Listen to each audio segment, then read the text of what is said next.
यदि ये वीडियो आपको पसंद आए तो राष्ट्रवाद का वीडियो है, इसे सब्सक्राइब भी करें और दोस्तों से भी शेयर करें। मित्रों, बंधुओं, भाइयों, कांटों में रहकर भी फूलों की तरह महकना सीखो। कांटों में रहकर भी फूलों की तरह महकना सीखो और कीचड़ में रहकर भी कमल की तरह खिलना सीखो। जो परिस्थितियों से हार गया वो लौह पुरुष हो नहीं सकता। जो परिस्थितियों से हार गया वो लौह पुरुष हो नहीं सकता। राख में रहकर भी अंगारों की तरह दहकना सीखो। जो परिस्थितियों से हार गया यानी कि स्थिति और परिस्थिति से जो हार जाता है वो लौह पुरुष यानी सरदार पटेल नहीं हो सकता। लौह पुरुष सरदार पटेल को कहा गया है। क्यों कहा गया है? क्योंकि जब भारत आज़ाद हुआ था तो जब ईस्ट इंडिया कंपनी आई थी, जब भी 563 रियासतें थी और भारत को लॉर्ड माउंटबेटन ने, अंतिम वायसराय ने जब आज़ाद किया था तो उसी परिस्थिति और परिवेश में आज़ाद किया था जिस परिवेश में ईस्ट इंडिया कंपनी भारत में आई थी, अर्थात 563 रियासतों सहित ही आज़ाद किया था। परंतु सरदार पटेल ने वो बात दबाई और जिन राजा महाराजाओं को, रजवाड़ों को पता चल भी गया तो उनका दमन किया। बस एक कश्मीर को छोड़कर पूरा खंड भारत बन गया। ये भी कुछ तुष्टीकरण के कारण ऐसा हुआ। और लौह पुरुष सरदार पटेल ने 563 रियासतों यानी 563 टुकड़ों वाले खंड खंड भारत को अखंड बना दिया, एक बना दिया। इसलिए वो लौह पुरुष कहलाए। महान क्रांतिकारी चंद्रशेखर आजाद भी परिस्थितियों से नहीं हारे। ऐसा हुआ, चंद्रशेखर आजाद विदेश बाहर जाना चाहते थे और विदेश जाने को धन चाहिए था और धन चंद्रशेखर आजाद एक इलाहाबाद के सेठ के यहाँ रखते थे। सारे क्रांतिकारी वहीं धन रखते थे। उस सेठ की नीयत खराब हुई। चंद्रशेखर आजाद तो धन लेने गए थे, उनके साथ सुखदेव भी थे और आजाद थे, परंतु किसी ने चुगली खाई, यानी कि सेठ ने ही चुगली खाई। उनका धन बचाने के लिए, खपाने के लिए सेठ ने जाकर के अंग्रेज पुलिस कप्तान नाट बाबर को खबर दे दी कि चंद्रशेखर आजाद अल्फ्रेड पार्क में बैठा हुआ है, जिसे कंपनी बाग भी कहते थे। तो नाट बाबर ने तुरंत 500 पुलिस के जवान तैयार किए। देखिए, एक वीर को घेरने के लिए 500, इतना भय अंग्रेजों को व्याप्त था।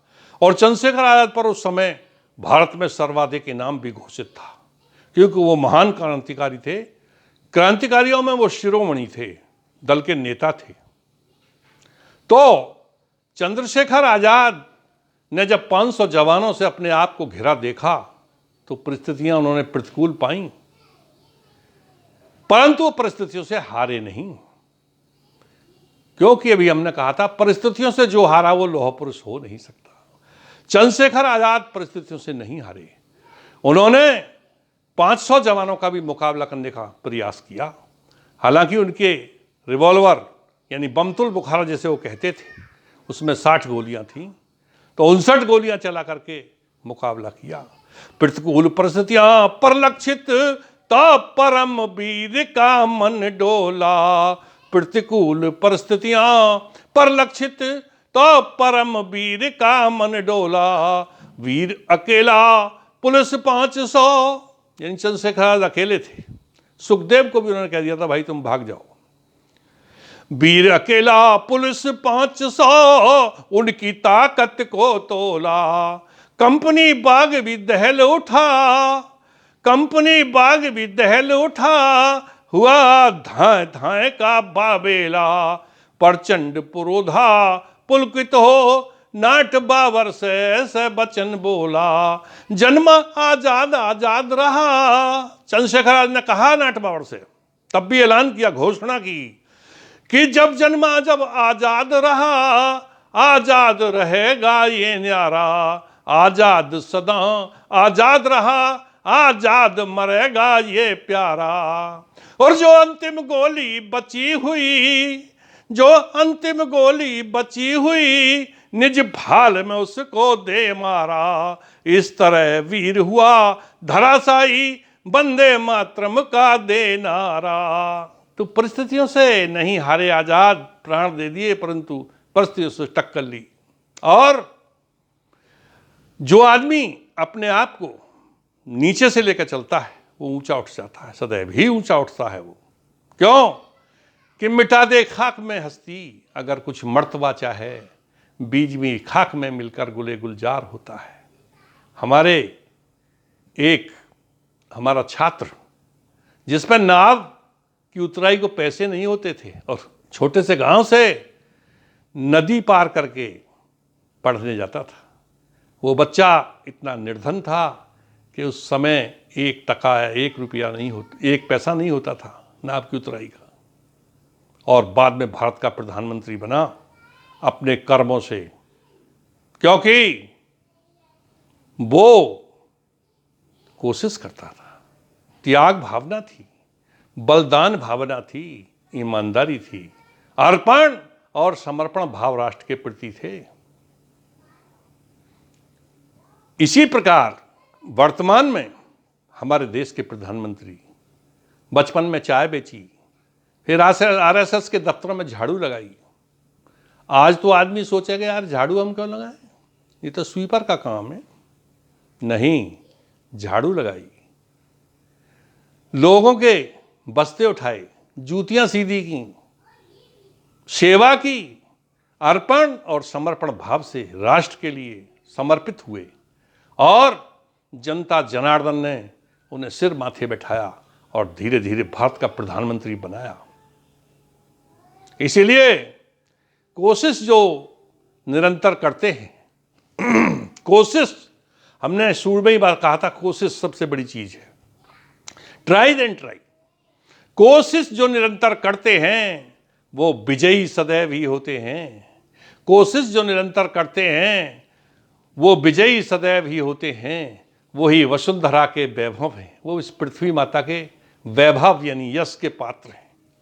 वही वसुंधरा के वैभव हैं और माननीय गौरव होते हैं। वो माननीय भी होते हैं और देश का गौरव भी होते हैं।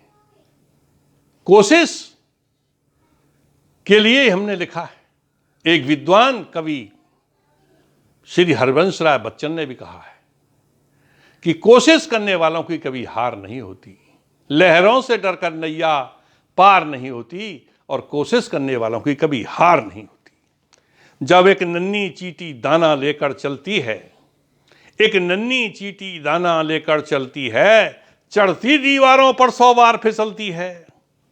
मन का उत्साह रगों में साहस भरता है, गिरकर चढ़ना चढ़कर गिरना ना खड़ता है।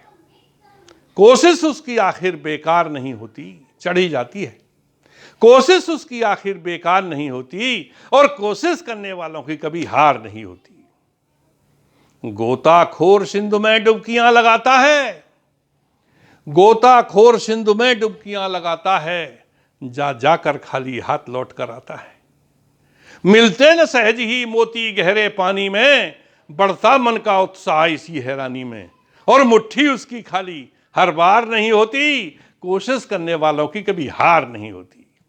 असफलता एक चुनौती है।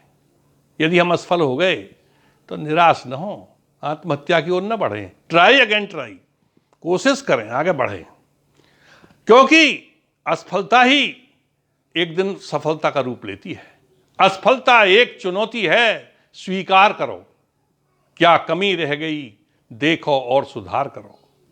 जब तक न सफल हो नींद चैन की त्यागो तुम, और संघर्षों का मैदान छोड़ मत भागो तुम। बिना कुछ किए जय जयकार नहीं होती और कोशिश करने वालों की कभी हार नहीं होती। जय हिंद, जय भारत।